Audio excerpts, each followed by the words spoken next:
Game of Thrones is so badly written that now the only dramatic tension in the TV show is provided by wondering how harsh the reaction on YouTube is going to be after the episode wraps. How negative is Elio Garcia's critique of this going to be? That's really the only question I find myself asking. This is a series of characters who used to be brilliant and focused and highly motivated and mysterious and have intrigue and insight and philosophically interesting things to say. Look at Varys. Look at Varys the spider. Think about what he represented in Season 1, Season 2, Season 3. You were interested in what he had to say next. Just even his comments about life and philosophy and religion and politics. It was interesting.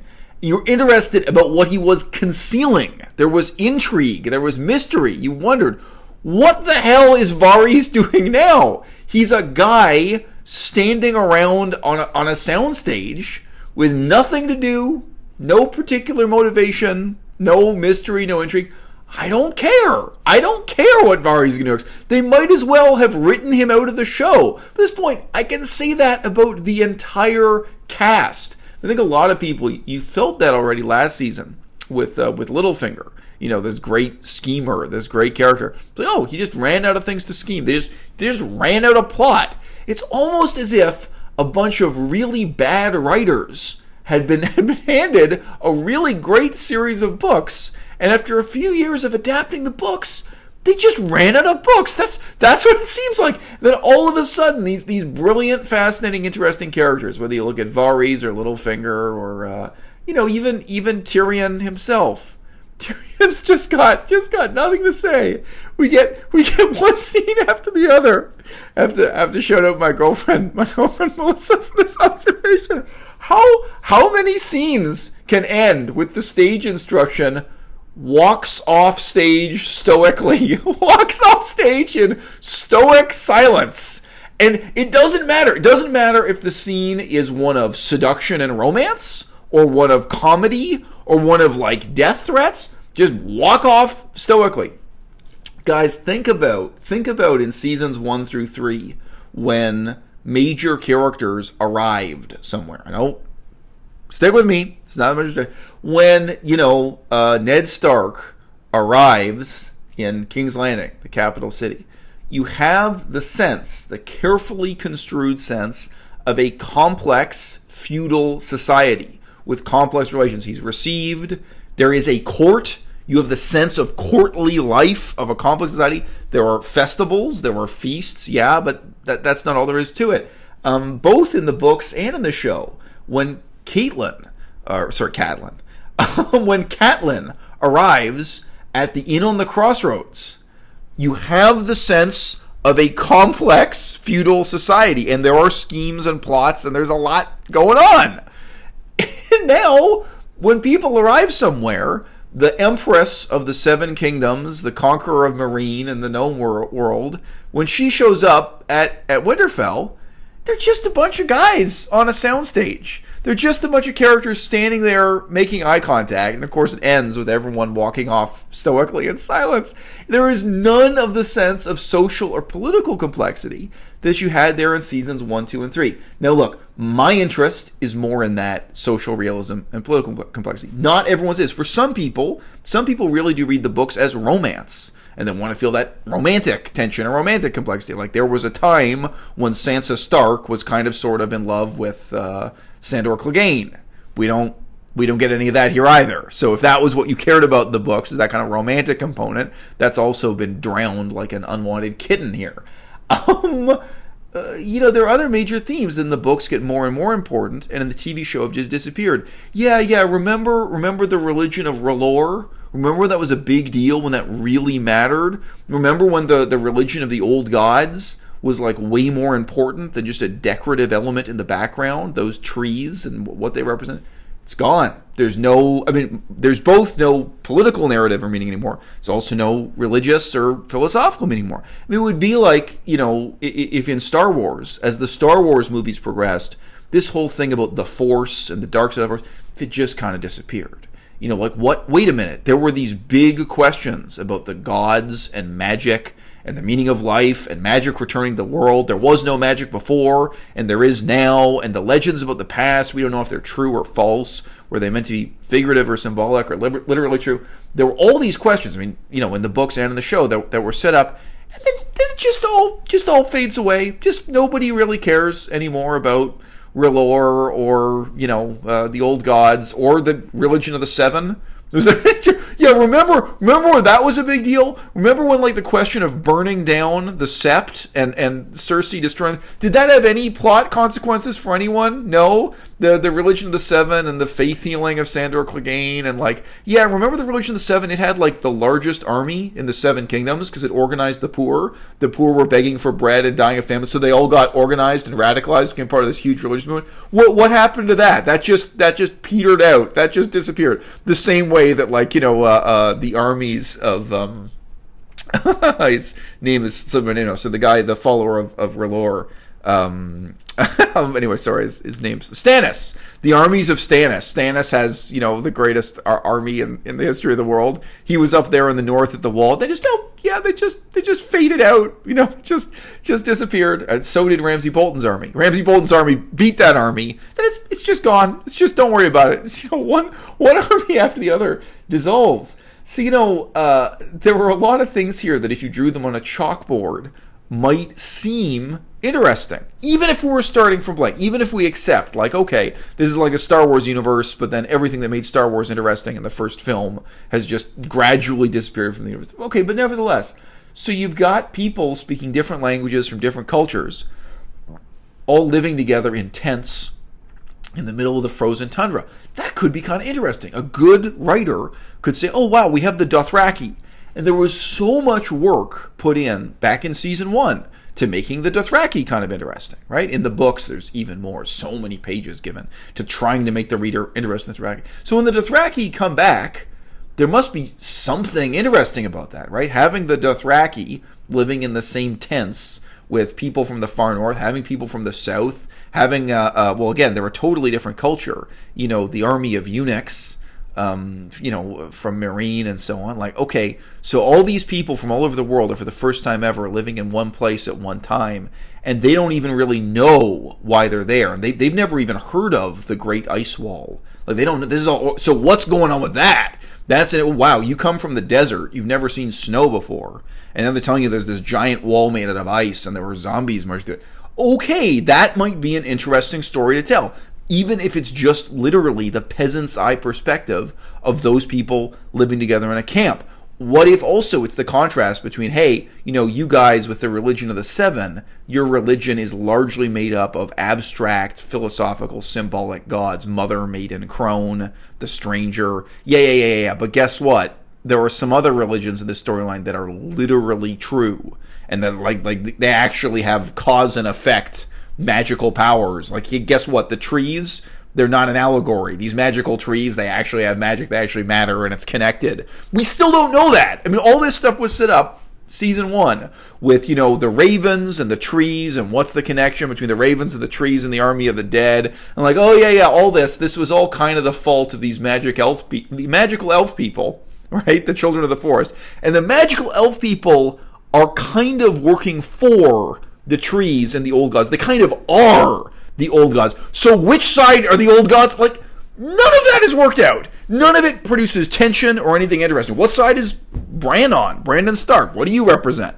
So you say you are the old gods who created this bioweapon, the marching army that... None of it. No. Nobody has any motivation except survivalism, except escaping the Winterfell, which it's not really a place to escape to. Just sit there and wait to die. What's the strategy here, guys? Sorry, they're just we'll just abandon the wall. Okay, so that's the greatest natural and man-made fortress on the planet. Just gonna give that up. Okay, let's just keep moving. just keep the plot. Keep the plot moving. But any concept. Look, in the books, even by the third story in the Dunk and Egg novels, I admit the first 2 Dunk and Egg novellas, or short stories or long stories, the first 2 are not that politically rich or politically complex. But by the third story, you really get the sense when you're in a castle as a setting in the Game of Thrones world, it's politically complex. In the books, even at Winterfell, even when Jon Snow is the ruler of Winterfell, and you've got Stannis and his men there, just like the third Dunk and Egg story, the question of knights are motivated because knights don't want to be knights forever. Knights want to become lords with their own castle or keep. They want to own property. They want promotions. Different people are jockeying for different political outcomes. And political outcomes and economic outcomes and who's going to get what land and who's going to get what marriage and arranged marriages and the prices being paid for different alliances. It's complex.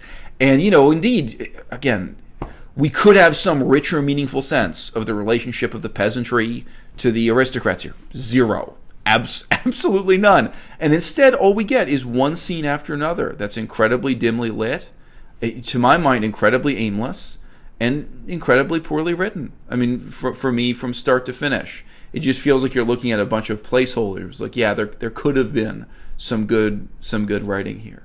What Sansa says of Tyrion. Oh, I used to think you were the cleverest man in the world. When was the last time Tyrion said or did anything clever? It's been a long time since Tyrion had anything clever to say. And even if he were now coming out with really witty jokes, like even if he were really getting punchlines that were ho-ho hilarious, it would feel aimless and pointless.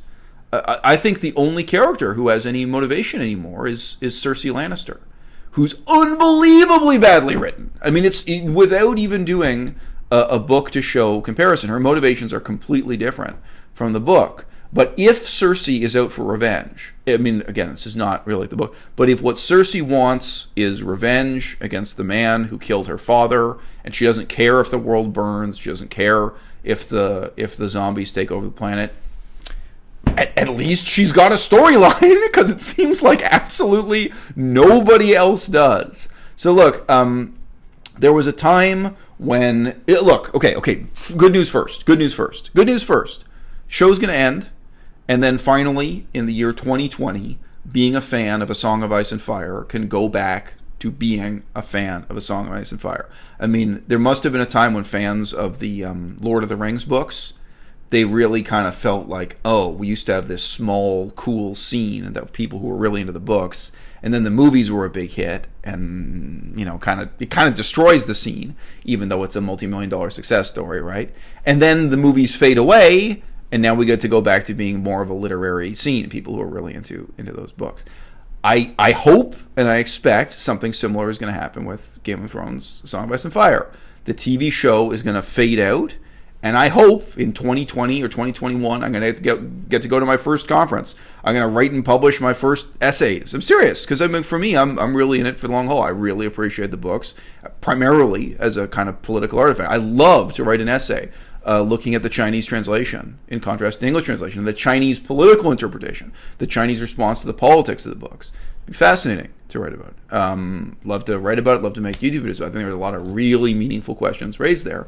And now all we've got to do is wait for the TV show to die and be forgotten so that the fandom can get back to being something halfway meaningful. And, the bad news is that at this point, it's just so obvious. This show is just as bad as and just as terrible as, the Star Wars prequels, where any pretense people might have had, if they were fans of the original Star Wars movie, the very first Star Wars movie, where they felt, hey, this is something politically provocative, or some kind of social commentary, or some kind of meaningful fable, whether you think of that in religious or philosophical terms. And then, hey, you're looking at Jar Jar Binks and the Jar Jar Binks Happy Meal, and the reality of what Star Wars had become after its reincarnation and commercialization, and you just have to hang your head in shame and say, well, this is something I can't even publicly be a fan of anymore. Game of Thrones in 2019, it really is that bad. That's all I can say to you, is don't evade it, don't turn away, don't make excuses. Face up to it. Yes.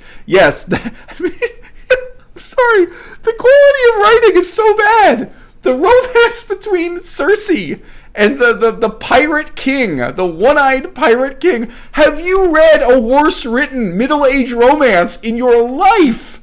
in your life. It's worse written than soap commercials. It's worse written than video games. Phantasy Star 8 for the Sega Genesis or something is better written than this.